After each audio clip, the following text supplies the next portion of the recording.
Yo, what's the word, gang? Steph for the Cloud Chaser TV, man. We back up in this thing again. You dig? Hey, man, we got some news to report, man. We got so sick up in the building, man. And Oh, if y'all not, go ahead, yes, bro. sir. If Brooklyn. y'all not in tune, what's going on? You know what I'm saying? We about to get you in tune. Hey, bro, if you can, just shout out your social media. Let them know where they can follow you at. Yes, sir. It's your boy So Sick. S.O.SICK on the gram, on Facebook, everything. But make sure you put the dots. S.O.SICK.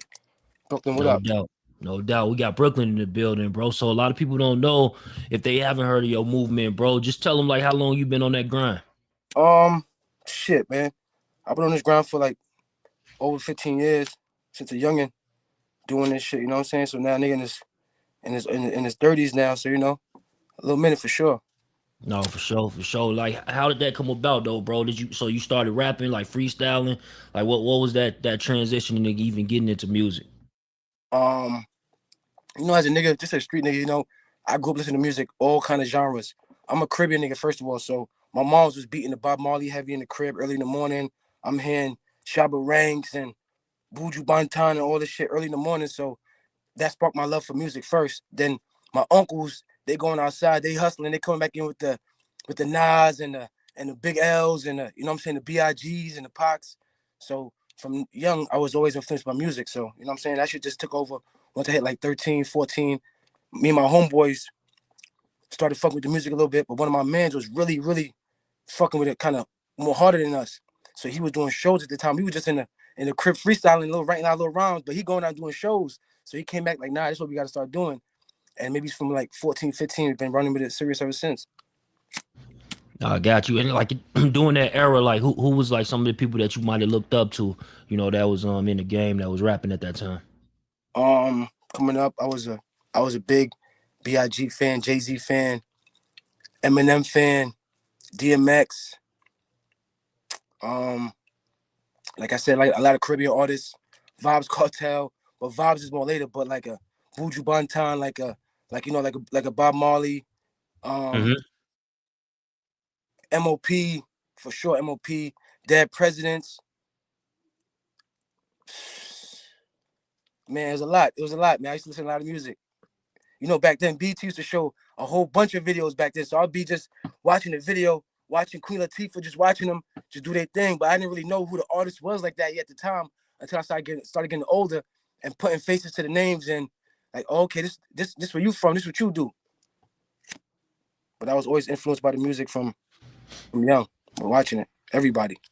Got you, got you. So like you talked about leaving the Caribbean influence, some of the artists, and like did you end up being able to transition that into your rap, like bringing the Caribbean flavor, like For sure, mixing the two for genres?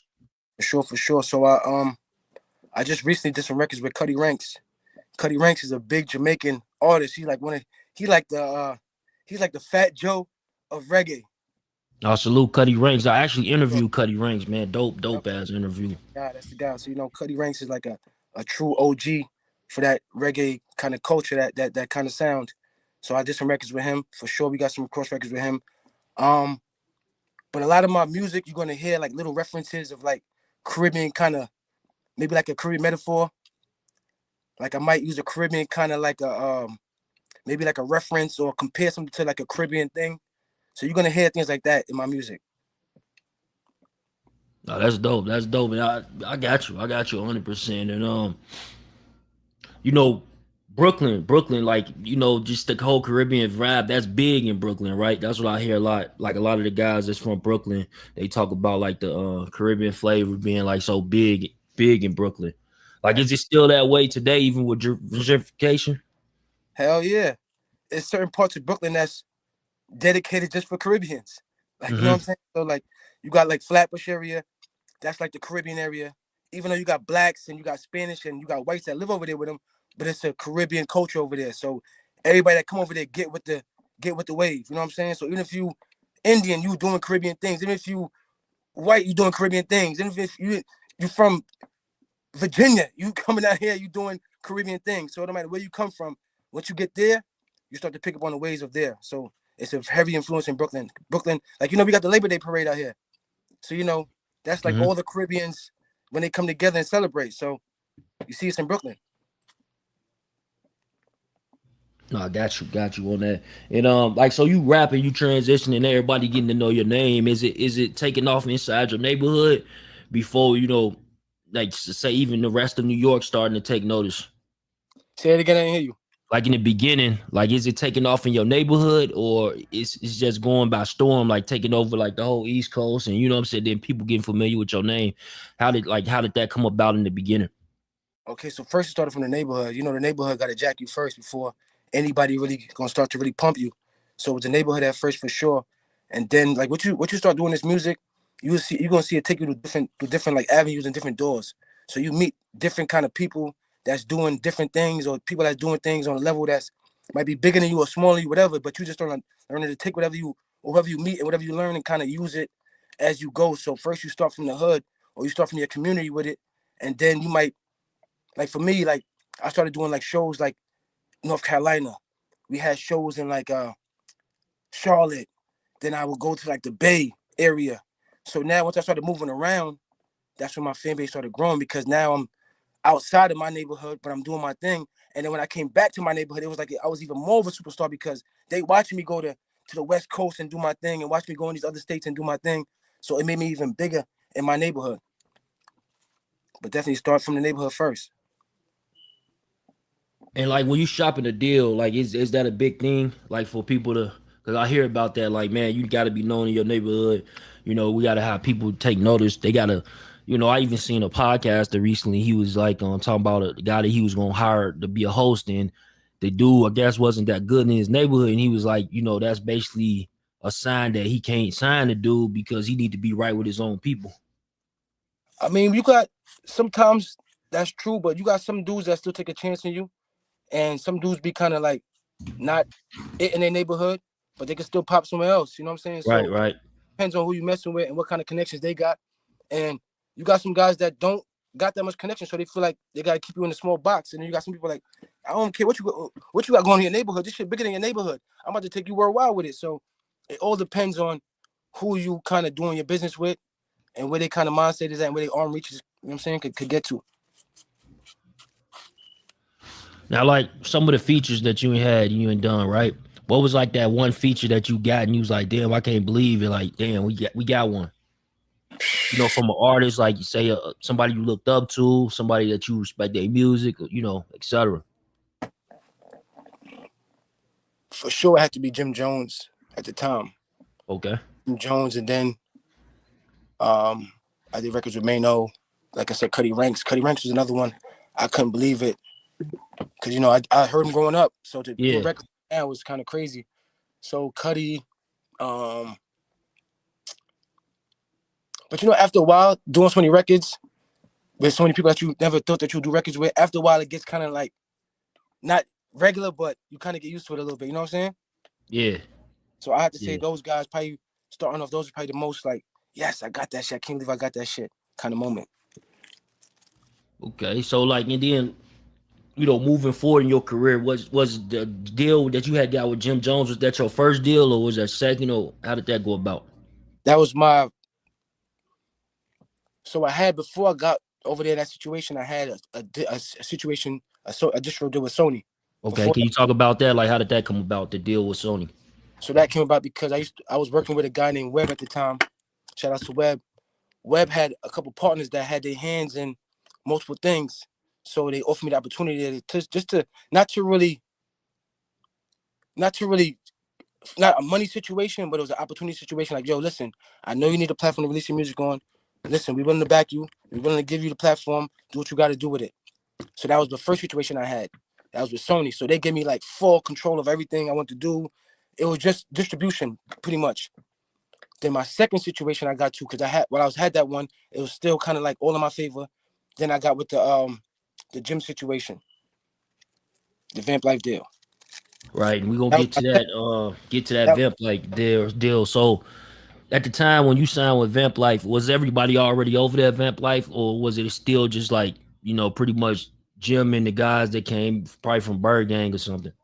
so when I got there, I had just started meeting some of the newer acts over there, but I would say I was one of the first ones I think to really sign and do that.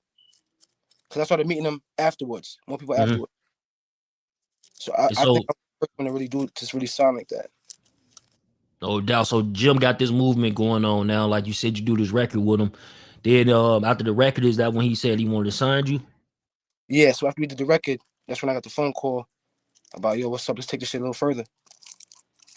So was you on board immediately, or you was like, man, I gotta think about it, or let me run it past my management or my Yeah, lawyer or whatever? How was that about? How did that go about? I said, okay. So I said, okay, I hear what you're saying, but let me run it past my team, shoot it to my lawyer, let him read it over, tell me, I'm saying what's the pros and what's the cons of this, and how is this gonna benefit what I'm trying to do.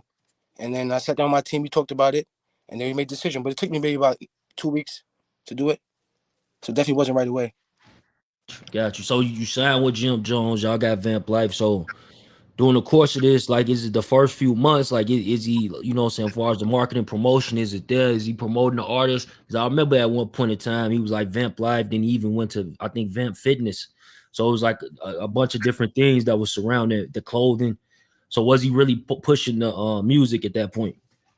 So we was definitely pushing the music, but was you pushing my music, you want to say, or was you just Yeah, out, period? yo music or So any artist that signed to Vamp Life at that time.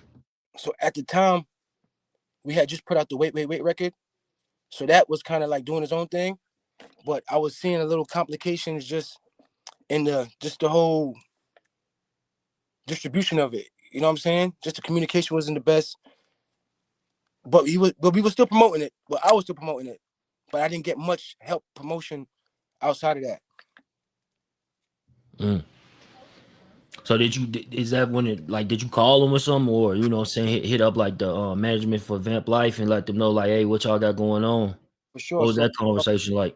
for sure. But well, see, the thing was, I already knew when I signed over there, it wasn't like no handout type of shit. Like it wasn't no like, yo, I'm about to hold your hand and walk you down. Nah, it wasn't none of that. Plus, I didn't come for none of that anyway. I didn't want none of that.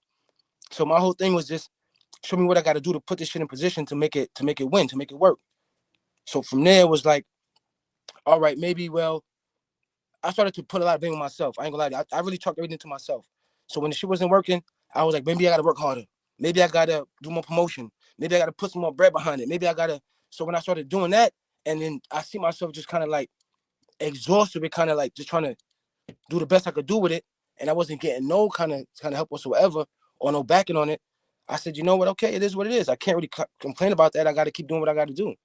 So I never really blamed on nobody. I just took it on the chin, like, you know what? Maybe it's something I'm doing wrong. Maybe I got to keep grinding. Maybe I got to put in this avenue, put on this lane. So Yeah, no, I understand that. I understand. Like, I think heard that from a few different artists when it comes down to it. It's like, what do I need? Like you saying, like, look, you got the resources, just point me in the right directions, and so I can make it happen. But at facts. that point, it's like, was he focused on himself more? Because what I'm saying, he basically reinventing himself at that time too, right? Was you feel like he was focusing on himself a lot more? I just think that at the time it was a lot going on. COVID, a bunch of shit going on. So I just think at the time, with all the artists coming in, they didn't have enough time to really sit down and really like see what they had in front of them or see what's the best next move. I just feel like there was so much going on. The whole world was kind of unorganized. They was unorganized, and they let a lot of shit kind of like slip through the comb, slip through the teeth. Yeah, yeah, yeah. No doubt, no doubt. Yeah, that definitely, I can see that happening. So now, at what point do you like? You know what? I ain't even rocking with it no more. Like, was it a year in, 2 years in, 3 years in? How long before you was like, you know what? I'm done with this shit. I'll say maybe like a year and a half in, because remember I didn't want to even have that kind of mentality while I was going through shit. I was Mhm. thinking maybe because of the time, like I said, because of the time, because of the situation, what the world is going through. I'm thinking like maybe it's probably fucking maybe it's that. So I didn't want to just jump the gun and be like, yo, or seem selfish or seem like I'm, like a brat or some shit. You know what I'm saying? So I was down for the team. So I said, you know what, let me thug this shit out. But then when I started to notice, like, all right, the world is getting back good, music is still coming out, Projects is still coming out. What's going on with my shit? What's going on with my work? So those conversations never came around.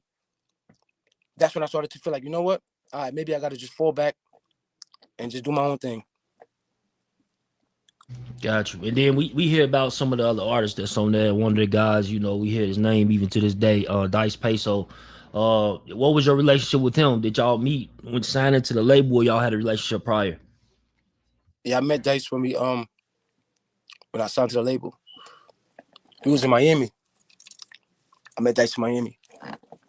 Got you. Y'all still got a relationship to this day, or My bad.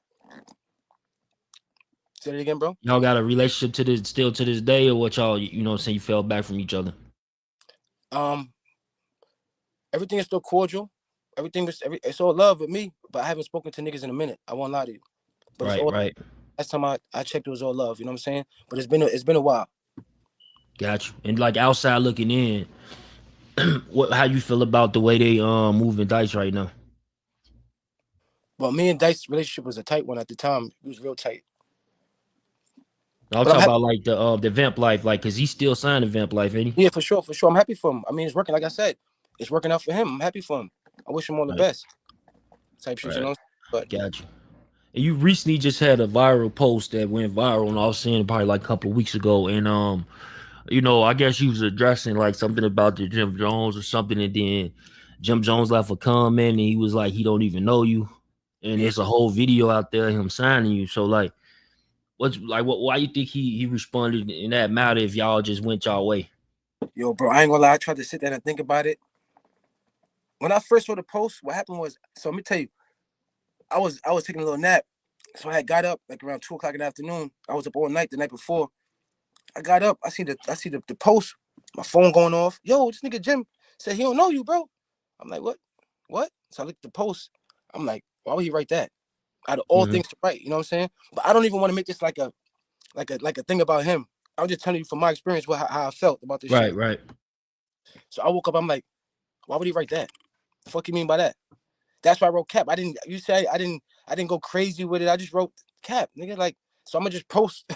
I'm gonna just post the evidence right here, like, because I didn't get it. I don't even know to this day. I don't get it. Like, why out of all things, why would you say that? You could have just said, yo, sick, it didn't work out between us. I wish you all the best, and you know what I'm saying? Do your thing, bro. And that'd have been it.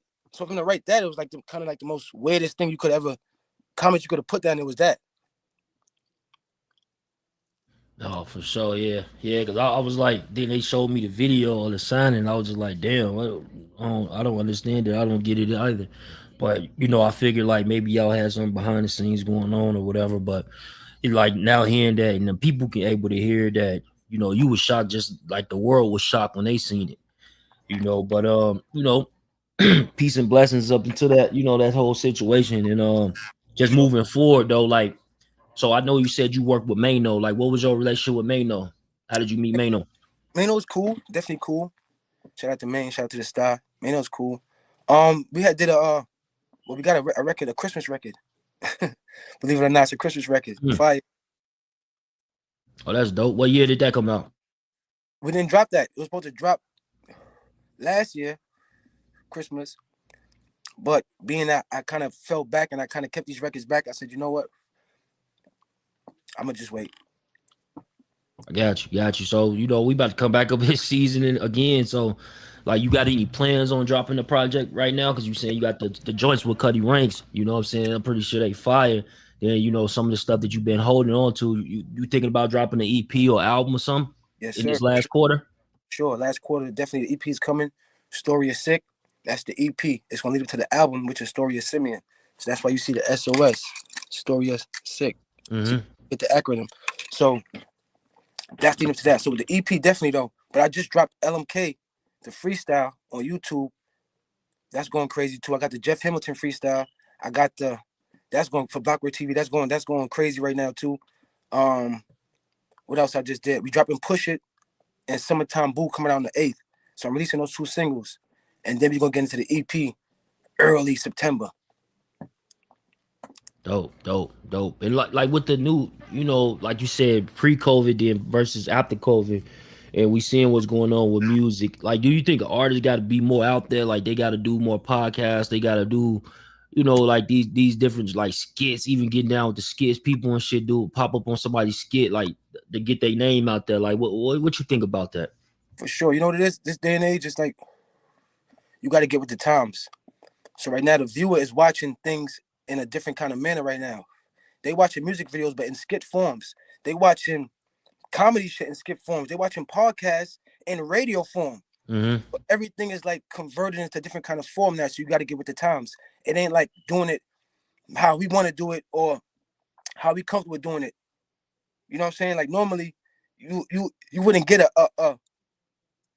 artist like myself to be interviewed by certain people, like certain characters. You know what I'm saying? But nowadays, it's whatever. Listen, man, I'm with it all. You know what I'm saying? As long as they cool, I'm with it all. But you just had that stigma for certain times back in the day. An artist, let's say a street artist, he wouldn't really be seen with like a Casanat.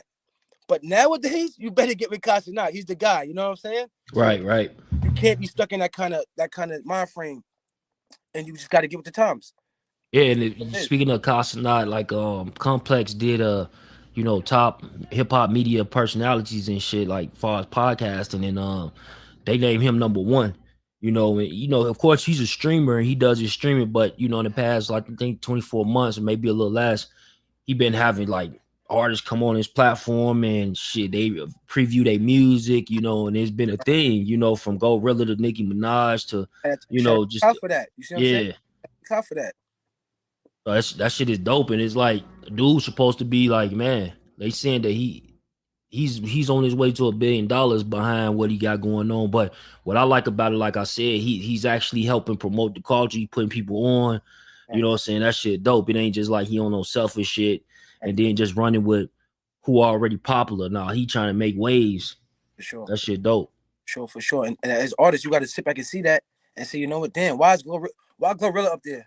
Why is you Hmm. know what I'm saying? Why? Because you got to get with the times. It makes sense. So you can't keep yourself in a box either as an artist. That's what a lot of artists do too. Keep ourselves in a box and kind of rap for our neighborhood or rap for our friends and your friends will tell you, bro, you nice all day long, but it's like this is for the world ahead, not for your friends. Don't keep it in a box. Oh, for sure. That's a fact, bro. And like you said you gonna put out that EP thinking like top of September, and I got a question for you. So like, is it another deal in place, or are you straight independent at this point? So right now I'm straight independent and I'm working on my own label right now. It's called So Elite. I Hmm. got some artists I'm gonna start bringing out too soon. But I'm looking just to get my label super buzzing and then maybe talk to a major about a deal or something, or maybe think about a deal. But I'm in no rush. That's the thing. I'm in no rush. You know what I'm saying? I'm in a spot where I got full control of everything. I could drop shit when I want to drop shit. I could go with whatever sound I want to go with. I could basically choose how I'm gonna win or lose. More like if you sign a deal right now, you basically doing what they got to tell you, what they tell you to do. So it ain't even in your court no more, pretty much. You know what I'm saying? Right, right, So right. that's Let me. what I'm gonna do. I just want to build up my label to the point where I can sit down and have fair negotiations with a record label or a Mhm. company or an investor. Yeah, ain't nothing wrong with that. You know what I'm saying? I'm gonna be honest, ain't nothing wrong with that. I think that's another wave that we seeing a lot of nowadays too. And speaking of like I was about to ask you about these drill artists. Like, you see New York hit the wave of drill. You got K Flock, he just recently just went and got a bunch of years. Mm. Chef G, I think he's facing about 5 years, 5 year bid or something like that, right? And both of them, some people would argue that they the king of drill. What's your opinion on them too? Two talented young cats, man. Shout out Yeah. to both of them. They both talented, but it's not really about the music sometimes. Just where we from. You get caught up in where we from type shit. You know what I'm saying? Like it's a million Chef G's, it's a million K Flocks, but they all ain't rapping. Hmm. That got the same kind of story and going through the same kind of battles. You know what I'm saying? But it's just tough when they're artists and you got people that look up to them and people that depend on them because they got families too that they're taking care of too. People that depend on them now, they're getting caught up with just the shit that goes on in the streets, the shit that goes on in real life. Yeah, I got you. That's a fact. That's a fact, bro. And then like on some, because I know you said that you was a fan of Jay, Jay Z and shit, and Biggie, like like when it comes to like that level of New York hip hop, you got like 50 Cent, Jay Z. Who do you think the king of that? Who the king of that? Yeah.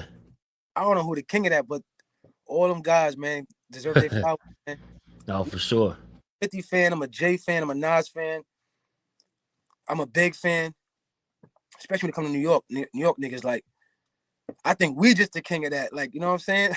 I would Hmm. say it's one king because New York got so many different styles, and you gotta respect them all.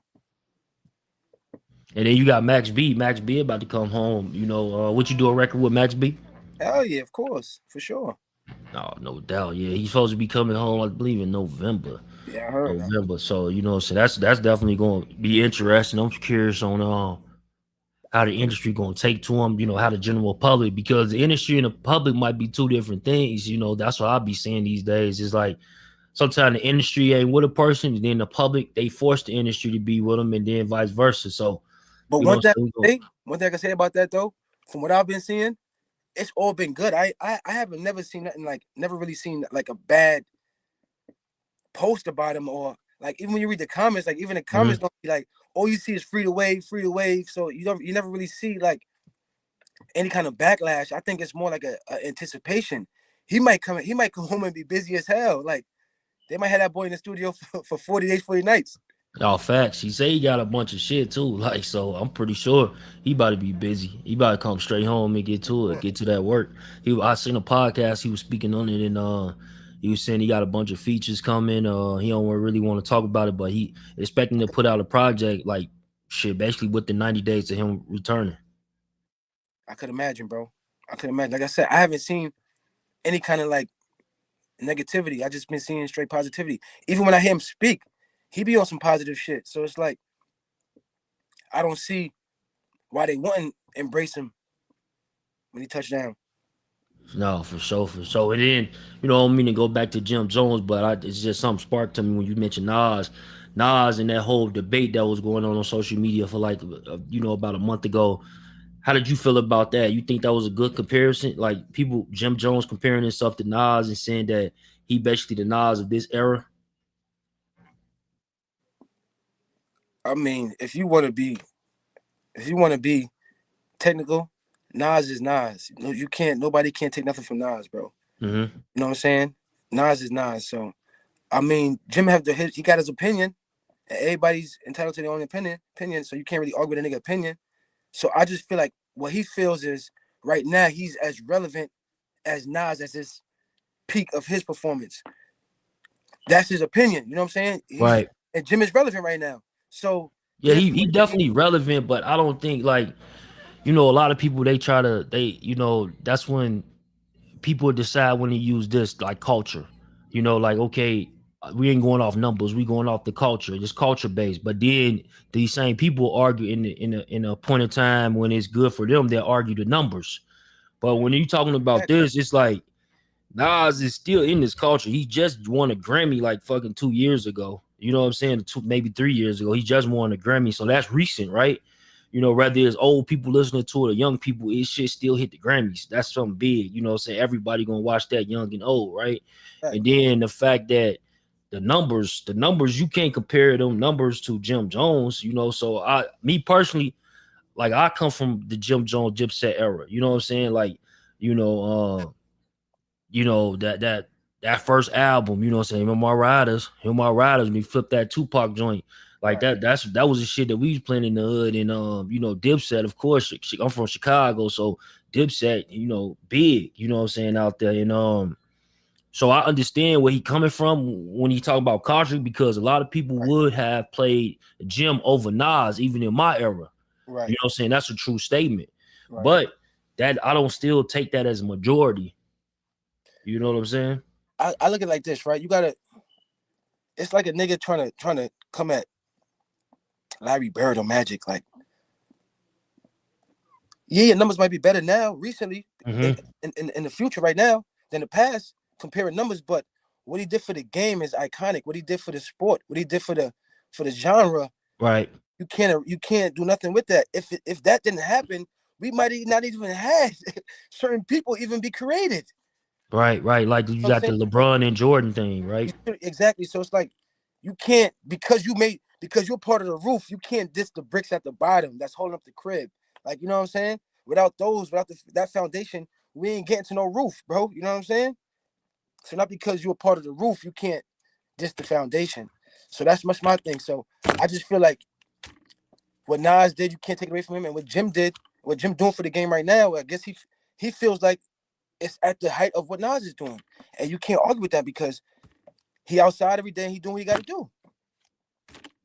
No, for sure, bro, for sure. So, I definitely appreciate you tapping in, bro, giving us some of this sauce, bro. Like, man, that shit was dope, bro. This conversation, a dope ass conversation. I'm gonna clip a lot of this shit up and put it in shorts too because it's dope ass content. But just let people know just one more time where they can follow you at, bro, and anything you want to leave them with. For sure, for sure. Tap in with me on Instagram, s.o.sick. Facebook is the same thing. You can find my music, s.o.sick. YouTube, So Sick Music. Like I said, we got the EP dropping early September. We got LMK out right now on YouTube. Go check that out. Go check out the Mr. Hamilton freestyle. Go check out the Let Me Know freestyle. Check out the freestyle me and Uncle Buck, Uncle Dope on my page. So I just been working, man. So definitely I got a lot of shit coming out. Stay tuned, tap in. I appreciate you, brother. I appreciate you giving me your time. I appreciate the platform for having me. Tap in with me, y'all. No doubt, bro. Tap in, y'all. Appreciate it, man. Look out for that album. That EP that's dropping in September, man. September 2025. For Lay sure. lit.